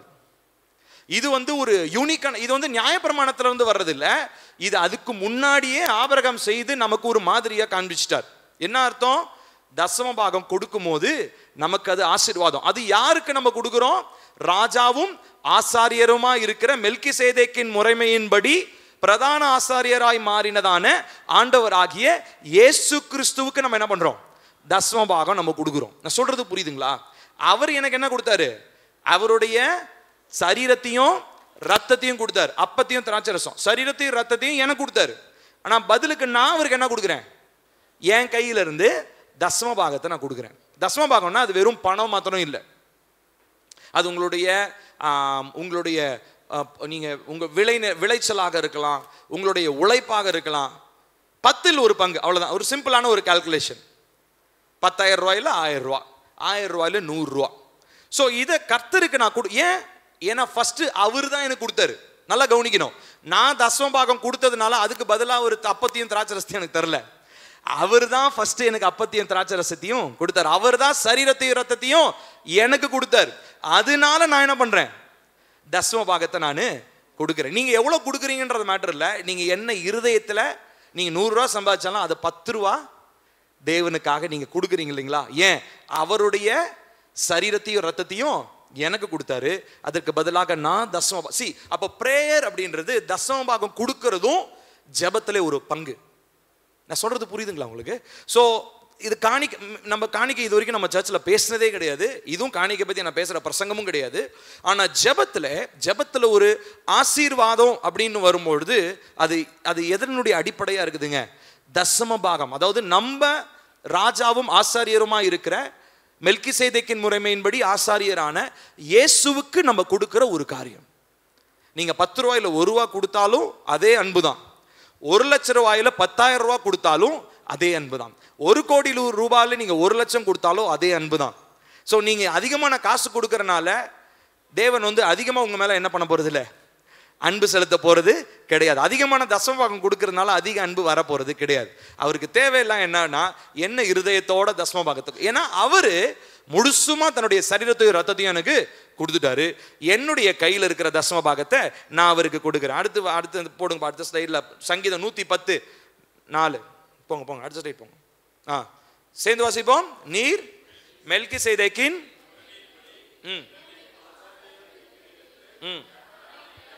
மனம் மாறாமலும் இருப்பார். இங்க தாவீது வந்து இதை பத்தி தீர்க்க தரிசனமாவே சொல்லியிருக்கிறார். சங்கீதம் 110:4 ஜீசஸை பத்தி இப்படி நடக்கும், மெல்கிசேதேக்கின் முறைமையின்படி அவர் என்றென்றைக்கும் ஆசாரியராக இருக்கிறார் அப்படின்னு சொல்லி. அடுத்த ஸ்லைட் போங்கப்பா. எபிரேயர் 5:6-7 சேர்ந்து வாசிப்போம். அப்படியே வேறொரு இடத்திலும் நீர் மெல்கிசேதேக்கின் முறைமையின்படி என்றென்றைக்கும் ஆசாரியராக இருக்கிறீர் என்று சொல்லியிருக்கிறார். அவர் மாம்சத்தில் இருந்த நாட்களில் தம்மை மரணத்தினின்று ரட்சிக்க வல்லமையுள்ளவரை நோக்கி பலத்த சத்தத்தோடும் கண்ணீரோடும் விண்ணப்பம் பண்ணி வேண்டுதல் செய்து தமக்கு உண்டான பயபக்தியின் நிமித்தம் கேட்கப்பட்டார். போதும், இப்ப கவனிக்கணும். இந்த பூமியில் இருக்கும் போதும் என்ன பண்றாராம் பாருங்க. மாம்சத்தில் இருந்த நாட்களிலும் அவர் என்ன பண்றாரு? வேண்டுதல் பண்றாரு. அடுத்ததா சிலுவையிலும் அவர் என்ன பண்றாரு? வேண்டுதல் பண்றாரு. அடுத்ததா பரலோகத்துக்கு எடுத்துக்கொள்ளப்பட்டதுக்கு அப்புறம் நான் சொன்னேன் இல்லையா, 2000 வருஷமா என்ன பண்ணிட்டு இருக்கிறாரு? வேண்டுதல் பண்ணிட்டு இருக்காரு. நல்லா கவனிச்சிங்களா? இப்போ இவருடைய பிரேயர் லைஃப்ல இவர் என்ன பண்றாரு? இந்த பூமியில 3 வருஷம் இருந்தப்பையும் வேண்டுதல், எல்லாருக்காகவும் வேண்டுதல் பண்ணிட்டே இருந்தார். அடுத்ததா சிலுவையில் இருந்தப்போ அங்கிருந்தும் வேண்டுதல் தான், இவங்களை மன்னியும் இவர்களை மன்னியும்னு. இப்ப மேல போய் என்னதான் பண்ணிட்டு இருக்கிறாரு? அதே தான் பண்ணிட்டு இருக்கிறாரு. பேரை சொல்லி நம்ம ஒவ்வொருத்தருக்காக என்ன பண்ணிட்டு இருக்கிறாரு? வேண்டுதல் செய்கிற ஆண்டவராகிய இயேசு கிறிஸ்துவாக இருக்கிறார். அப்போ இதை போல ஆண்டவராகிய இயேசு கிறிஸ்துவை நாம் பின்பற்றுவது ஏன் கடினமாக இருக்கிறது? So following Jesus for his prayer life, அவருடைய ஜெப வாழ்க்கையை பின்பற்றுவது ஏன் நமக்கு கடினமாக இருக்கிறது என்று சொல்லி நாம் பார்க்க போகிறோம். திரும்ப அந்த வசனத்தை வாசிக்கலாம். வெளிப்படுத்தின விசேஷம் 1:6. ஸ்லைட்ல போடலப்பா, ஸ்லைட்ல போடல, அப்படி இருக்கட்டும். எல்லாரும் நீங்க பைபிள் எடுத்துக்கோங்க. இப்போ இந்த வசனத்தை நீங்க மார்க் பண்ணிக்கோங்க. இந்த வசனத்துல ஒரு உறுதியோட நம்ம இந்த வசனத்தை படிக்க போறோம். நமக்கு ஒரு நம்பிக்கை வேணும். கர்த்தர் நம்மளை எப்படி மாற்றி இருக்கிறார் என்ற ஒரு நிச்சயத்தோட இனிமே நம்முடைய ஜபங்கள் இருக்க போகுது. புரியுதுங்களா? சோ இயேசு கிறிஸ்துவை நோக்கி நம்முடைய ஜபம் இல்லை, இயேசு கிறிஸ்துவோடு கூட நாம் ஜெபிக்கிறவர்களாக பழகணும். ஹல்லேலூயா! அந்த ஒரு ஆட்டிடியூட் நமக்கு இந்த நாளில் உருவாகணும், அந்த மனநிலை உருவாகணும். வாசிக்கலாமா? வெளிப்படுத்தின விசேஷம் 1:6. நம்மிடத்தில் அன்பு கூர்ந்து தமது இரத்தத்தினாலே நம்முடைய பாவங்களற நம்மை கழுவி தம்முடைய பிதாவாகிய தேவனுக்கு முன்பாக நம்மை ராஜாக்களும் ஆசாரியர்களும் ஆக்கின அவருக்கு மகிமையும் வல்லமையும் என்றென்றைக்கும் உண்டாயிருப்பதாக. இது ஏதோ இனிமே நடக்க போறது இல்ல, இப்ப நடந்தாச்சு. நடந்து நம்மளை என்னவா மாத்திட்டாருங்களா? ராஜாக்களும் ஆசாரியர்களுமாக நம்மை மாற்றி இருக்கிறார் என்று சொல்லி நாம் பார்க்கிறோம். அப்ப இயேசு கிறிஸ்துவனுடைய சுத்திகரிக்கிற ரத்தத்தினாலே நம்முடைய பாவங்கள் கழுவப்பட்டது மாத்திரமல்ல, நாம் ராஜாக்களும் ஆசாரியர்களுமாக நாம் மாற்றப்பட்டிருக்கிறோம். இப்போ நல்லா கவனிக்கணும். தேவ பிள்ளை, நல்லா கவனிங்க எல்லாரும், என்னை பாருங்க. தேவ பிள்ளை ரட்சிக்கப்பட்ட மனுஷர்கள் இல்லைங்களா, இவங்களுக்கு கர்த்தர் கொடுக்கிற பல பொறுப்புகள் இருக்கலாம். அப்போஸ்தலன், மேய்ப்பன், போதகன், தீர்க்கதரிசி. இப்ப கர்த்தர் என்னை ஒரு போதகரா அழைச்சிருக்கிறாரு, எனக்கு அது பொறுப்புலாம் இருக்கு. ஆனா இதை தாண்டி இயேசு கிறிஸ்துவின் ரத்தத்தை விசுவாசிச்சு அந்த கழுவப்படுகிற அந்த நிச்சயத்தை அறிஞ்சிருக்கிற எல்லாருக்கும் கனமான ரெண்டு டெசிக்னேஷன் கொடுத்திருக்கிறார். அதுதான் என்னது? ராஜாவும் ஆசாரியனும். அப்ப நல்லா கவனிக்கணும். ராஜா ஆசாரியன்றது இது ஊழியக்காரனுக்கு மாத்திரம் இல்ல, இயேசுவை அடிப்படையாக தன்னுடைய சொந்த தெய்வமாக ஏற்றுக்கொண்டு ரத்தத்தினாலே கழுவப்பட்ட எல்லாருக்குமே கொடுக்கப்பட்ட கனமான ஒரு பொறுப்பு. என்னது? ராஜாவும் ஆசாரியனும். சொல்லுங்க, என்னதுங்க? ராஜாவும் ஆசாரியனுமாகவும். அப்போ ராஜாக்களாக, நல்லா கவனிக்கணும், எதுக்கு நம்மள ராஜாக்களா மாற்றி இருக்கிறாரு? ஏன்னா உன்னதங்களிலே அந்த மகா பரிசுத்த ஸ்தலத்துல அவர் பக்கத்துல நான் உட்காரணும்னா எனக்கு என்ன வேணும்? ராஜான்ற ஒரு தகுதி எனக்கு வேணும்.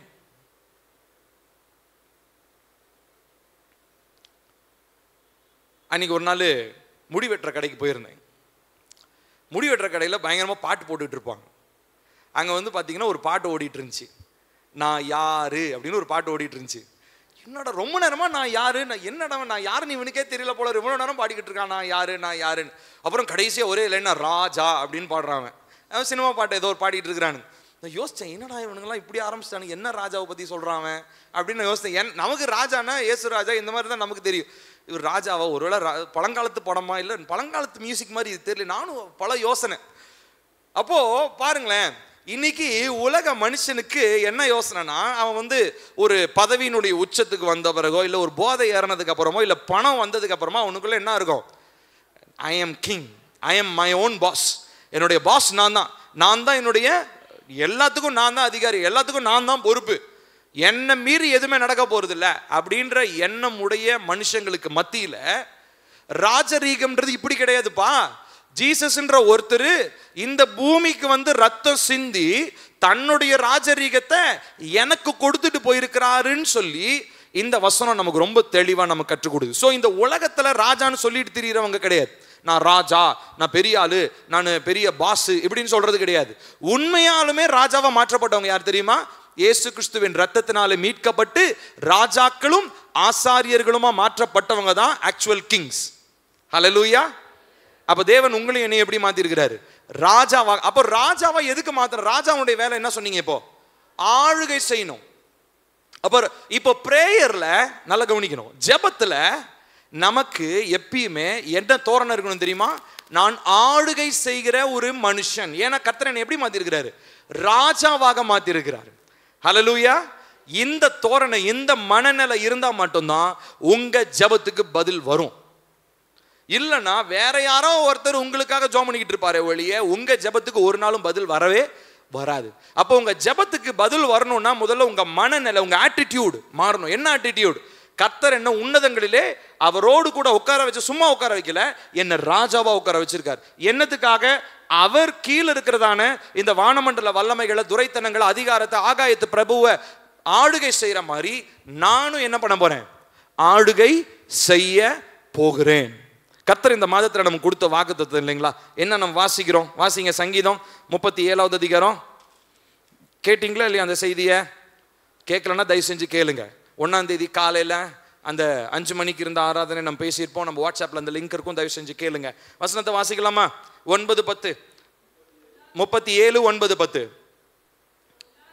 பொல்லாதவர்கள் அறுப்புண்டு போவார்கள், கர்த்தருக்கு காத்திருக்கிறவர்களோ பூமியை சுதந்திரித்துக் கொள்வார்கள். இன்னும் கொஞ்ச நேரம்தான், அப்பொழுது துன்மார்க்கன் இரான். அவன் ஸ்தானத்தை உற்று விசாரித்தாயானால் அவன் இல்லை. இப்ப கர்த்தருக்கு காத்திருக்கிறவங்க சும்மா, நம்ம இதுக்கு முன்னாடி கர்த்தருக்கு காத்திருக்கிறது, கர்த்தருக்கு எதுக்காக கர்த்தருக்கு காத்திருக்கிறோம்? நமக்கு அடுத்த விஷயம் ஒன்று நடக்கணும். கர்த்தருக்கு காத்திருக்கும் போது கர்த்தர் நம்மளை என்ன பண்றாருன்னா, இந்த நமக்கு எதிராக செயல்படுகிற துன்மார்க்கனுக்கு மேலாக ஒரு அதிகாரத்தை நமக்கு தராரு. அப்போ உங்களுடைய ஏரியா, உங்க வீடு இருக்கிற ஏரியா, உங்க ஆபீஸ் இருக்கிற ஏரியாவுக்கு மேல கிரியை செய்கிற ஆகாயத்து அதிகார பிரபுவிற்கு மேல உங்களுக்கு கர்த்தர் என்ன பண்றாரு? ஒரு அதிகாரத்தை தரார். அந்த அதிகாரத்துக்காக தான் நீங்க என்ன பண்ணணும்? கர்த்தருக்கு காத்திருக்கணும். அப்ப கர்த்தருக்கு காத்திருக்கும் போது இந்த அதிகாரத்தை தராரு. இப்ப இந்த அதிகாரத்துல நீங்க எங்க இருக்கிறீங்க? ஸ்பிரிச்சுவலா உயர்ந்த நிலையில ஜீசஸ் கூட பக்கத்துல என்னவா உட்கார்ந்து இருக்கிறீங்க? சும்மா இல்ல, ராஜாவாக நீங்க உட்கார்ந்து இருக்கிறீங்க. ராஜாவாக உங்களை மாற்றி இருக்கிறதுனால நீங்க என்ன செய்ய போறீங்க? உங்க பாதங்களுக்கு கீழே இருக்கிறதான வல்லமைகளை நீங்க என்ன பண்ண போறீங்க? ஆளுகை செய்ய போறீங்க. ஹல்லேலூயா. பக்கத்துல பார்த்து சொல்லுங்க, ஏசப்பா ரத்தம் சிந்தினது சும்மா கிடையாது. உங்களையும் என்னையும் ராஜாவா மாத்தி அழகுபடுத்தி அவரோடு கூட ஆளுகை செய்யறதுக்காக உங்களையும் என்னையும் தெரிந்து கொண்டிருக்கிறாரு. ஹல்லேலூயா. கர்த்தர் எத்தனை நல்லவர் பாருங்க. கர்த்தருக்கு ஒரு ஹல்லேலூயா சொல்லாமா? ஹல்லேலூயா. அப்போ ராஜாவா ஆளுகை செய்யணும். அடுத்து ஆசாரியனுடைய வேலை என்னன்னு சொன்னோம். ஆசாரியன் என்ன பண்றாரு? பலி செலுத்துறாரு. ஆசாரியனுடைய வேலை பலிகளையும் காணிக்கைகளையும் கொண்டு வருது. ஸோ இந்த ரெண்டு வேலையை கண்டினியூஸா நம்ம இந்த மாதத்துல இருந்து, இன்னையில இருந்து வச்சுக்கோங்க, கணக்கு வச்சுக்கோங்க. இன்னையில இருந்து கண்டினியூஸா இந்த ரெண்டு வேலையை செய்ய போறோம். ராஜாவா இருந்து ஆளுகை செய்ய போறோம். அப்போ ஒவ்வொரு தடவையும் நம்ம அந்த அதிகாரத்தோட, நமக்கு மேல கிரியை செய்கிற ஆகாயத்து அதிகார பிரபுவை, பிசாசின் வல்லமைகளை மேற்கொண்டு அந்த அதிகாரத்துல நம்ம என்ன பண்ண போறோம்? ஜெபிக்க போகிறோம். அடுத்தது ரெண்டாவதா முக்கியமான ஒரு விஷயம், தேவனுக்கு பிரியமான ஜீவ பலியாக நம்மளை ஒப்பு கொடுத்து துதி பலி, ஸ்தோத்திர பலி, ஆராதனை பலி எல்லாத்தையும் என்ன பண்ண போறோம்?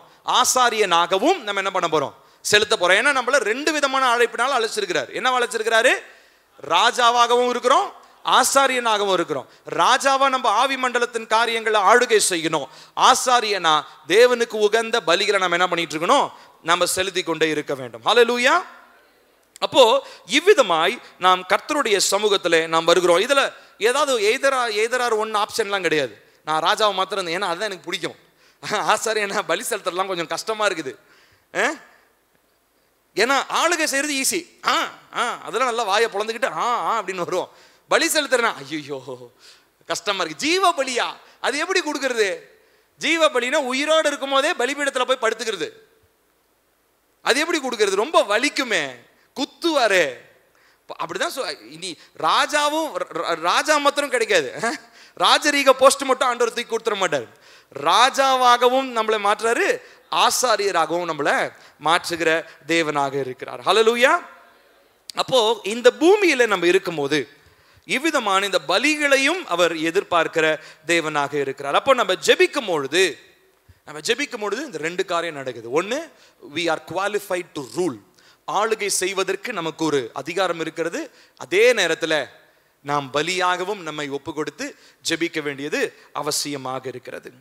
அப்போ இந்த நாட்களிலே இந்த அழைப்பை ஏற்று நீங்கள் கர்த்தருடைய இந்த கனமான வேலையில உங்களை நீங்க ஒப்பு கொடுப்பீங்களா?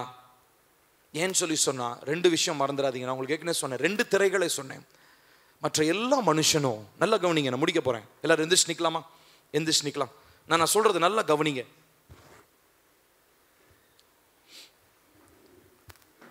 மற்ற எல்லா மனுஷனும் பரிசுத்த ஸ்தலத்துக்குள் நுழையலாம். ஆனா ரொம்ப ரொம்ப செலக்டட், வெரி ஃபியூ பீப்புள், ரொம்ப ரொம்ப குறைவானவர்கள் மாத்திரம்தான் மகா பரிசுத்த ஸ்தலத்திற்குள்ளாக நுழைய முடியும். ஏன் தெரியுமா? அங்க நுழையணும்னா இந்த அதிகாரம் எனக்கு வேணும், இந்த ஆளுமையை நான் புரிஞ்சுக்கணும். ஒரு பக்கம் நான் ராஜாவாக இருக்கிறேன், இன்னொரு பக்கம் என்ன ஆசாரியனா மாற்றி இருக்கிறார். நான் ஆசாரியனா இல்லாம வெறும் ராஜாவா மாத்திரம் உள்ள நுழைய முடியாது. அதே மாதிரி நான் ராஜாவா இல்லாம வெறும் ஆசாரியனா இருந்து மாத்திரம் நான் உள்ள நுழைய முடியாது. எனக்கு 2மே வேணும். 2லையுமே நமக்கு ஒரு நடுநிலை வேணும். இப்ப நல்லா கவனிக்கணும். 2 திரைகளை பத்தி சொன்னேன். முதல் திரை முக்காவாசி மேக்சிமம் மேபி எல்லா கிறிஸ்தவங்களும் இன்னைக்கு வந்துடலாம், கிறிஸ்தவன்னு சொல்றவங்க எல்லாரும் வரலாம்.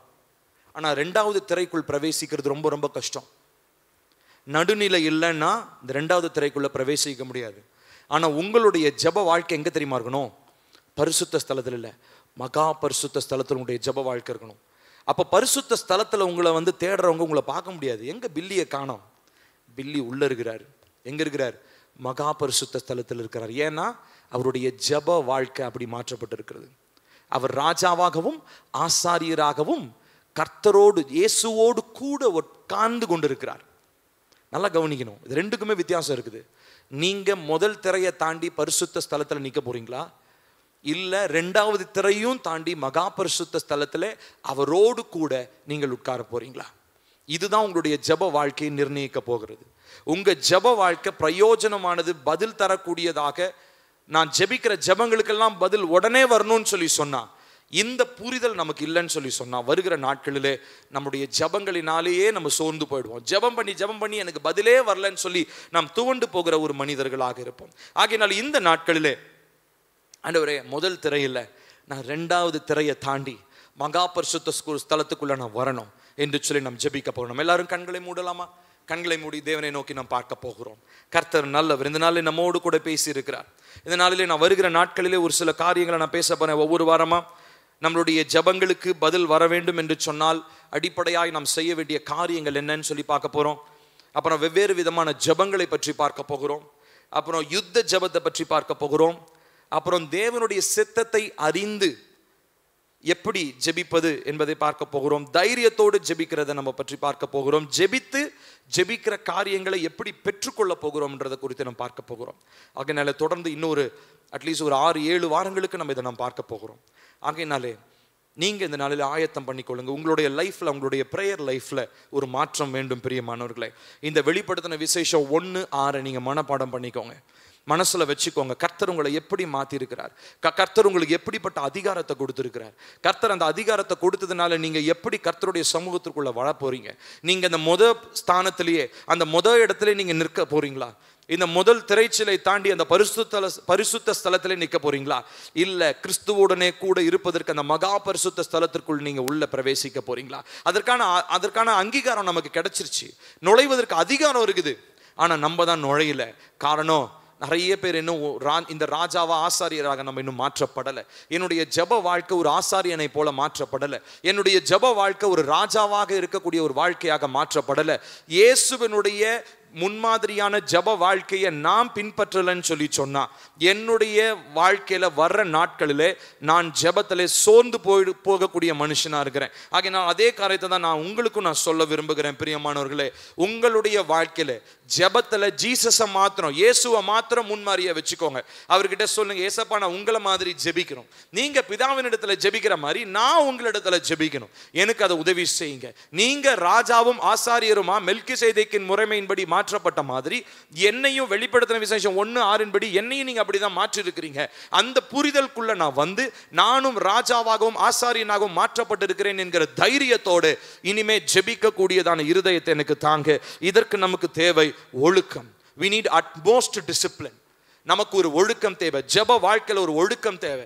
சும்மா 5 நிமிஷம் 10 நிமிஷம் டைம் ஆயிடுச்சுன்னு அவசரமா ஜெபம் பண்ணிட்டு போறவங்களாலலாம் இனிமே ஜெபிக்க முடியாது. இனிமே நீங்க அந்த 5 நிமிஷம் ஜெபம் கூட உங்களால பண்ண முடியாத ஒரு மோசமான நாட்களுக்குள் நுழைந்திருக்கிறோம். ஆனா நீங்க இந்த நாளில் ஒரு தீர்மானம் எடுத்து, இப்படி இல்லை, பரிசுத்த ஸ்தலத்தில் நான் மகா பரிசுத்த ஸ்தலத்துக்குள்ள ஜீசஸ் கூட போய் உட்கார போறேன்னு சொல்லி உங்க பிரேயர் லைஃப்ல ஒரு டெசிஷன் இந்த நாளில் எடுங்க. கர்த்தர் உங்களுடைய ஜெபங்களுக்கு நிச்சயமாக பதில் தர போகிறார். உங்களுடைய எல்லா ஜெபங்களுக்கும் நிச்சயமாக பதில் உண்டு. சோர்ந்து போகாமல் நீங்கள் அந்த நன்மைகளை பார்க்க போறீங்க. ஆகையினால் இந்த நாளிலே கர்த்தருடைய சமூகத்திலிருந்து, கர்த்தருடைய பலிபீடத்திலிருந்து நான் அதை தைரியமாக சொல்லுகிறேன். உங்களையும் என்னையோ கர்த்தர் ராஜாவாகவும் ஆசாரியனாகவும் மாற்றியிருக்கிறார். இதை நாம் புரிந்து கொள்ளவில்லை என்று சொன்னால் நம்மளுடைய ஜெப வாழ்க்கை தோற்று போன ஒரு ஜெப வாழ்க்கையாக இருக்கும். நம்ம எல்லாரும் கண்களை மூடி தேவனை நோக்கி பார்க்கலாம். அன்பு இரக்கமுள்ள எங்கள் நல்ல தகப்பனே, கிருபையான இந்த நல்ல நாளுக்காக உமக்கு நன்றி சொல்லுகிறோம். நீர் அன்புள்ளவர் என்பதிலிருந்து நாங்கள் ஆரம்பிச்சு ஜீசஸ் எங்களுக்காக இயேசு செய்ததான அந்த பிரதான ஆசாரியனுடைய ஊழியத்தை புரிந்து கொண்டு அதிலிருந்து நாங்க என்ன செய்யணுன்ற ஒரு காரியத்தை நாங்கள் அறிந்து கொண்டோம். எங்களை நீர் ராஜாவாகவும் ஆசாரியராகவும் மாற்றி எங்க ஒவ்வொருத்தருக்கும் இந்த அதிகாரத்தையும் ஆளுமையும் தந்து எங்களிடத்திலிருந்து பலிகளை நீ எதிர்பார்க்கிற தேவனாக இருக்கிறீங்க. ஆகையினாலே இதுவரை உம்மை நோக்கி பார்த்து கொண்டிருந்தவர்கள் இருந்த நிலம் மாறி உங்களோடு கூட அமர்ந்து ஜெபிக்கிற ஒரு நிலையை எங்களுக்கு தாங்க. ஈச் அண்ட் எவ்ரி டைம், ஒவ்வொரு முறையும் நான் ஜெபிக்கும் பொழுது நான் ஏதோ பரிசுத்த ஸ்தலத்தில் வெளியிலன்னு ஜெபிக்கிறவன் மாதிரி இல்லை, மகா பரிசுத்த ஸ்தலத்திற்குள் நுழைந்து ஜெபிக்கிற ஒரு அனுபவத்தை தாங்க. இந்த நாளில் இந்த செய்தியை கேட்கிறவங்க, கேட்க போகிறவங்க, இதை ஆன்லைன்ல கேட்டுட்டு இருக்கிறவங்க, இந்த அறையிலிருந்து கேட்டுக்கொண்டிருக்கிறவங்க யாராக இருந்தாலும் உண்மையுள்ள இருதயத்தோடு ஜெப வாழ்க்கையில ஒரு மாற்றத்தை எதிர்பார்க்கிற பிள்ளைகளுடைய வாழ்க்கையில இந்த நாளில் ஒரு விசேஷித்த ஒரு மாற்றம் உண்டாவதாக, ஒரு விசேஷித்த ஒரு மாற்றம் உண்டாவதாக, அவர்களுடைய ஜெப வாழ்க்கை கட்டி எழுப்பப்படுவதாக என்று சொல்லி இயேசுவின் நாமத்தினாலே நாங்கள் ஜெபிக்கிறோம். சர்வ வல்லமையுடைய தேவன் தாமே உம்முடைய பிள்ளைகளுடைய வாழ்க்கையிலே சோர்ந்து போய் தளர்ந்து போய் இருக்கிற அவர்களுடைய விசுவாசத்திலே அப்பா ஒரு மறுமலர்ச்சியை கர்த்தர் கட்டளையிடுங்க. சோர்ந்து போயிருக்கிறவர்களுடைய ஜெப வாழ்க்கை கட்டி எழுப்பப்படுவதாக, துவண்டு போயிருக்கிற ஜெப வாழ்க்கை கட்டி எழுப்பப்படுவதாக, அவர்கள் என்ன நிலையில் அழைக்கப்பட்டிருக்கிறார்கள் என்பதை புரிந்து கொண்டு ஜெபிக்க ஒவ்வொருவருக்கும் வேண்டிய ஞானத்தையும் அறிவையும் கர்த்தர் கட்டளையிடுவீராக. அதன்படி நாங்கள் ஜெபித்து ஜெபங்களுக்கு ஏற்ற பதில்களை நாங்கள் பெற்றுக்கொள்ள கர்த்தர் எங்களுக்கு உதவி செய்யும். நீர் உயர்ந்தும் இந்த நாளில் எங்களோடு பேசினதற்காக ஸ்தோத்திரம். தொடர்ந்து வருகிற ஒவ்வொரு வாரமும் இந்த காரியத்தை நாங்கள் தொடர்ந்து தியானிக்கும் பொழுது எங்களோடு கூட பேசுங்க, பெரிய காரியங்களை செய்துங்க. எங்களுடைய ஜெப வாழ்க்கையில ஒரு பெரிய ஒரு மாற்றத்தை கர்த்தர் கட்டளையிட உண்மையுடையவராக இருக்கிறீர். எல்லா துதி கன மகிமை உமக்கே செலுத்துகிறோம். இயேசுவின் நாமத்தில் கேட்கிறோம் ஜீவனுள்ள நல்ல தகப்பனே, ஆமென். நம்முடைய கர்த்தராகிய இயேசு கிறிஸ்துவினுடைய கிருபையும் பிதாவாகிய தேவனுடைய அன்பும் பரிசுத்த ஆவியானவருடைய காவலும் ஐக்கியமும் நம் அனைவரோடும் இன்றும் என்றும் சதா காலங்களிலும் நிலைத்திருப்பதாக. ஆமென், ஆமென். கர்த்தர் உங்களை ஆசீர்வதிப்பார்.